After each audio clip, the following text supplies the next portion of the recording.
మీ అందమైన ప్రయాణం ప్రారంభించండి. 39 మీరు తల్లిదండ్రి అవ్వాలనే కలలను సాకారం చేయడానికి సహాయపడుతుంది. హలో ఎవ్రీవన్, నేను doctor Sandhya Deepika Uruganti, consultant 49 fertility centre Secunderabad branch అండి. సో ఈ మధ్య ఐవీఎఫ్ అనే మాట ఎక్కువగా వింటున్నాము. ఐవీఎఫ్ ట్రీట్మెంట్ అనేది కూడా ఎక్కువ అవుతుంది. సో ఎందుకు ఎక్కువ అవుతుంది, ఎందుకు ఎక్కువ మందికి ఐవీఎఫ్ అవసరం పడుతుంది, సో దీని గురించి మనం డిస్కస్ చేసుకుందాం. సో దీనికి ఒక 6 to 7 రీజన్స్ ఉన్నాయి ఐవీఎఫ్ ఎందుకు ఎక్కువగా చేయాలి, ఎందుకు ఎక్కువగా చేస్తున్నాము, ఎందుకు దీని అవసరం కూడా ఎక్కువ అవుతుంది అనడానికి.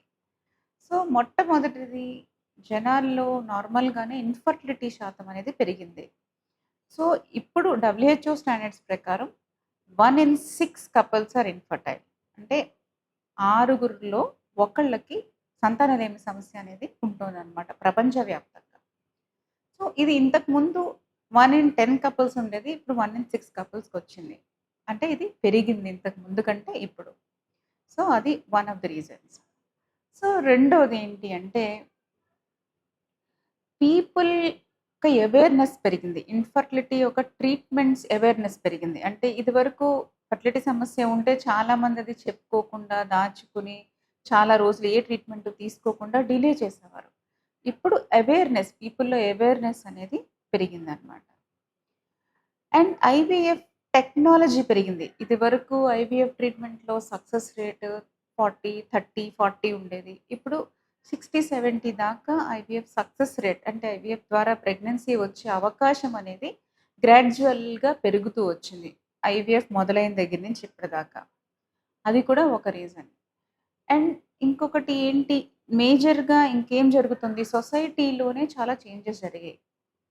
ప్రెగ్నెన్సీ అండ్ మ్యారేజ్ ఏజ్ అనేది పెరుగుతూ వచ్చింది. అది కూడా one of the important reasons fertility సమస్య పెరగడానికి. బికాస్ ఫర్టిలిటీ సమస్య పెరుగుతుంది కాబట్టి ఐవీఎఫ్ అవసరం అవ్వడానికి కూడా అది వన్ ఆఫ్ ద రీజన్స్ అనమాట. Age of the marriage, age of the pregnancy అనేది పెరగడం.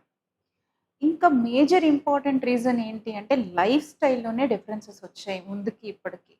లైఫ్ స్టైల్ చేంజెస్ చాలా జరిగాయి. అంటే సెడెంటరీ లైఫ్ స్టైల్ అలవాటు అవ్వడం, ఎక్కువ ఒబిసిటీ అనేది పెరగడం, ఆల్కహాల్, స్మోకింగ్, స్ట్రెస్, ఇవన్నీ మన లైఫ్ స్టైల్లోకి వచ్చాయి. సో ఇవన్నీ హార్మోనల్ బ్యాలెన్స్ని ఎఫెక్ట్ చేస్తాయన్నమాట. దానివల్ల కూడా ఇన్ఫర్టిలిటీ సమస్య అనేది ఎక్కువ అవుతూ వచ్చింది. సో అందుకని కూడా ఇన్ఫర్టిలిటీ ట్రీట్మెంట్స్ అవసరం ఎక్కువ పడుతుంది. ఐవీఎఫ్ అనుగుణంగా ఐవీఎఫ్ ట్రీట్మెంట్స్ కూడా ఎక్కువ అవుతున్నాయి అన్నమాట. ప్రతి ఇన్ఫర్టిలిటీ సమస్యకి ఐవీఎఫ్ ట్రీట్మెంట్ కాదు.